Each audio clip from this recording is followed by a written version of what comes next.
Bonjour à toutes et à tous, bienvenue sur ma chaîne Ciné JDR où on vous propose des jeux de rôle filmés ultra intenses et ultra immersifs, notamment une série dans l'univers de Game of Thrones qui a déjà 2 saisons. Je m'appelle Lucas, pour ceux qui ne connaissent pas, toutes les semaines je vais faire des critiques, évidemment, reviews, débriefs, analyses de House of the Dragon, parce que je suis un immense fan de l'univers qui le connaît vraiment en détail, et donc ça m'intéresse toujours toutes les semaines de pouvoir en parler avec vous. Cheveux mouillés comme d'hab, voilà, à chaque fois je fais ça après la douche, ne faites pas attention. Alors c'était un super épisode cette semaine, j'ai vraiment beaucoup aimé. Je trouve qu'il y a de très grandes scènes, des très belles scènes qui permettent de développer les personnages, et puis il y a un très beau final je trouve. Alors je vais revenir un petit peu dans l'ordre sur ce qu'on a vu. La dernière fois, comme c'était un grand moment et un grand événement adapté des livres, j'étais pas trop revenu sur le générique. Ma prédiction de la semaine dernière va se préciser puisque le premier générique est physiquement détruit dans la série quand Aegon se débarrasse des anciens Lego de son père qui avait construit Valyria en miniature, et donc je pense qu'on va avoir du coup cette tapisserie qui va arriver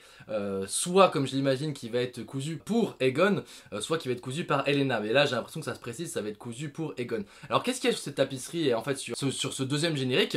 On voit plusieurs choses qui vont décrire un peu toute l'histoire des Targaryens depuis leur arrivée à Valyria. En fait on va voir effectivement cette grande cité de Valyria qui est dans le sud d'Essos, dans laquelle il y a plein de dragons, puis il y a eu la catastrophe, The Doom of Valyria, comment ils appellent ça, le fléau je crois qu'ils appellent ça, mais je sais plus, The Doom of Valyria, bref, où tous les volcans de Valyria ont explosé en même temps. Peut-être qu'il y a eu de la magie qui a été trop utilisée, peut-être, enfin, on en est quasiment sûr. En tout cas, les maîtres des dragons ont sûrement apporté leur propre destruction, ou alors c'est juste une chaîne de montagnes de volcans qui a explosé. En tout cas, tous les dragons sont morts, mais sur le générique, on aperçoit une jeune fille, Daenerys, qui est la rêveuse, Daenerys Targaryen, qui avait vu des rêves comme quoi, effectivement, l'apocalypse allait arriver avec Valyria, et avec toute sa famille, les Targaryens. Ils sont partis s'installer à Dragonstone, Père Dragon en français, non loin des côtes de Westeros, et c'est là effectivement que sur la tapisserie on voit également Aegon et ses deux sœurs, Visenya et Rhaenys, qui lancent la conquête de Westeros. Sur la tapisserie on voit un petit peu se succéder tous les rois. On voit Maegor le Cruel qui meurt empalé sur le trône, une histoire dont je vous parlerai peut-être un jour et que je développerai avec plaisir, mais en tout cas le Maegor le Cruel est mort dans des circonstances très étrange, empalé sur le trône de fer, empalé sur son propre trône. On voit aussi Jaehaerys qu'on a déjà vu dans la saison 1. C'est la toute première scène où la succession est décidée entre Rhaenys, la femme de Corlys Velaryon, et Viserys. Et bien au milieu il y a Jaehaerys, le vieux roi, qui a été un des plus grands rois Targaryens, qui a fait peut-être le plus de bien au royaume. Donc on le voit également sur la tapisserie, et puis ensuite la tapisserie enchaîne tous les détails de la danse des dragons, voilà, entre les verts et les noirs qui prennent parti, et à quel point voilà cette histoire prend une part importante dans la vie des Targaryens. Voilà, donc c'est ça un petit peu le détail de ce que vous montre la fresque, pour ceux qui n'auraient pas trop un petit peu cerné de quoi ça parlait. Ça revient un peu comme le générique de la saison 1 qui développe aussi quelque part la lignée, le sang, et voilà, l'histoire Targaryen. Pour ceux qui voulaient savoir, donc ça c'est un peu les détails de tout ça. J'ai beaucoup aimé cet épisode parce qu'effectivement j'avais pas trop réalisé avec la fin de la saison 1, mais la guerre n'est pas encore vraiment déclarée. Il y a deux factions qui se sont créées, qui essayent d'abord d'attirer encore, et ça que j'ai beaucoup aimé, c'est qu'ils essaient vraiment d'attirer l'opinion populaire. Parce que le but de ces deux armées, ça va être de réunir le plus de partisans et le plus de fidèles qui vont devoir trancher entre les deux couronnes, et c'est ça que j'ai beaucoup aimé, c'est que on voit le vieux sage Otto Hightower qui retourne toutes les situations pour essayer de les tourner à son avantage, comme le meurtre de Jaehaerys. Immédiatement, ils ont même pas le temps de faire leur deuil, que lui il est déjà dans la réflexion de comment ça va pouvoir nous servir. Et je trouve que ces scènes-là sont très subtilement développées, très intéressantes, et elles nous confrontent des points de vue très intéressants, jusqu'à un plot twist final terrible. C'est que Otto Hightower, en faisant toutes ces manigances et tout ça, il a créé un monstre. Voilà, Aegon c'est complètement un monstre qui est en train de vriller d'ailleurs avec la mort de son fils. Et ça se retourne contre Otto Hightower, puisque dans une scène qui est vraiment excellente et que je trouve c'est une des meilleures scènes de l'épisode, les deux confrontent un peu leur point de vue et leur manière de fonctionner. Et bien on voit que les manigances de Larry Strong, qui avait dit à Aegon de changer de main, fonctionnent, puisque voilà, Aegon dit qu'il veut échanger son grand-père contre une poigne de fer, et on voit à quel point là c'est en train de prendre la pente glissante de la guerre, de la vengeance et du sang, puisque une main du roi en la personne de Ser Criston Cole qui est clairement pas le plus tendre du groupe, c'est pas du tout pareil qu'une main du roi avec Otto Hightower qui va quand même essayer de ménager la chèvre et le chou et de préserver un semblant de stabilité au royaume. Voilà, donc j'ai vraiment beaucoup aimé ces scènes. Je trouve que Rhys Ifans, qui joue Otto Hightower, c'est vraiment un des meilleurs acteurs de la série. Il vole l'écran, quoi. C'est pareil avec Rhaenyra, avec Emma Darcy. Je trouve qu'ils font partie des meilleurs acteurs, quoi. Je les trouve sidérants dans leur jeu. Et c'est bien parce qu'on voit Otto Hightower s'énerver pour une fois, alors que généralement on n'a pas l'habitude de trop voir ça. C'est surtout ces échanges-là autour de Otto Hightower et de sa passation de main du roi qui m'ont beaucoup plu.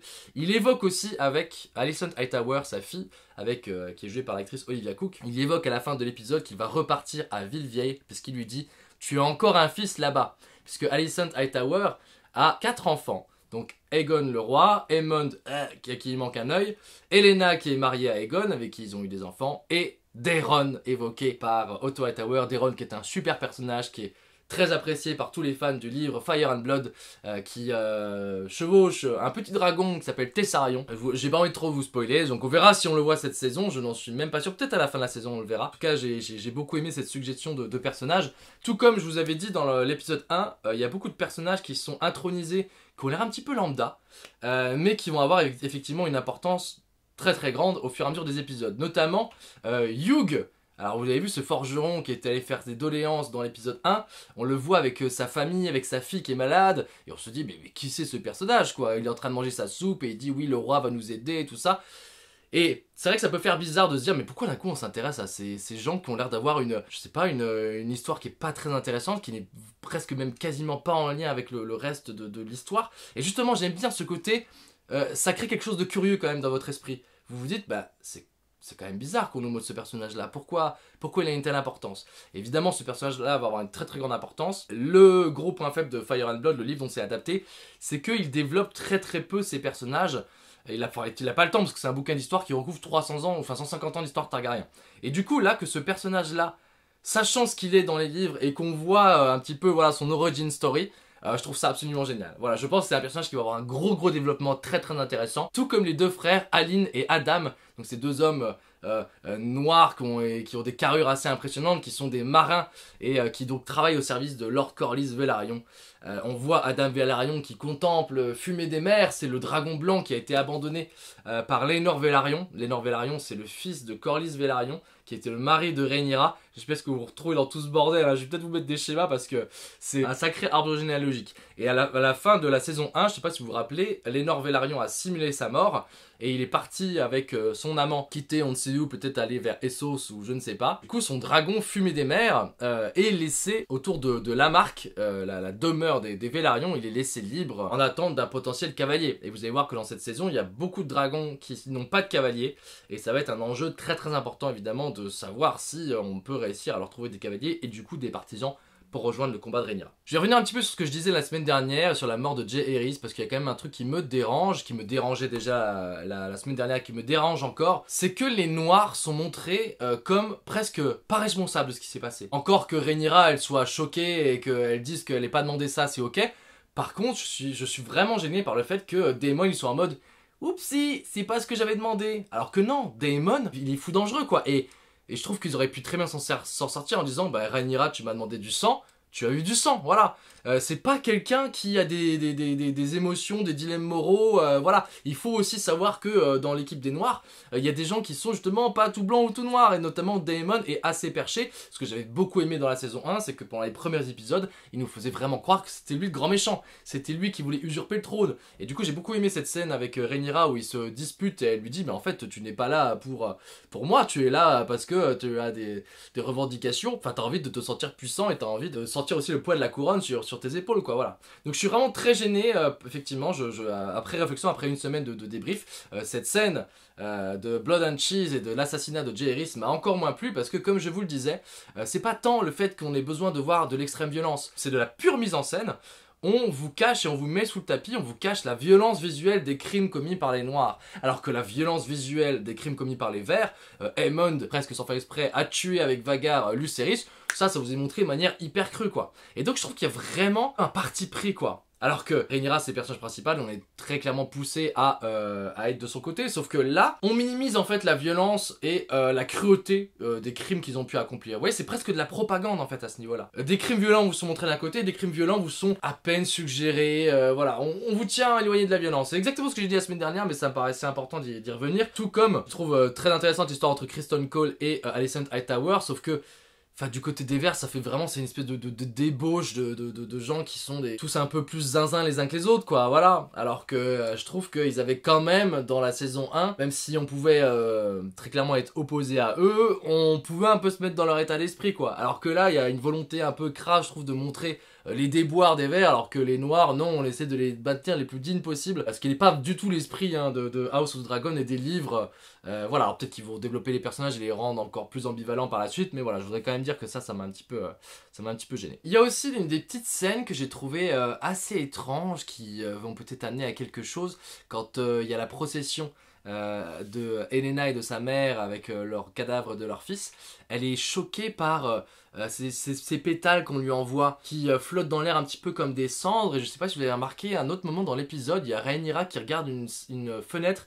Il y a aussi de la poussière qui flotte dans l'air qui rappelle cette scène. Parce qu'en plus, les deux ont des gros plans sur leurs yeux. Comme si, voilà, elle faisait un de ses rêves de verre-voyant. Comme si elle voyait quelque chose. Comme si cette scène-là, ces scènes-là, allaient signifier quelque chose par la suite. Voilà, moi, effectivement, je vois comme des braises qui flottent dans l'air. C'est ça que ça m'a évoqué. Je sais pas si vous avez remarqué ces scènes-là. Mais voilà, moi, ça m'a quand même marqué.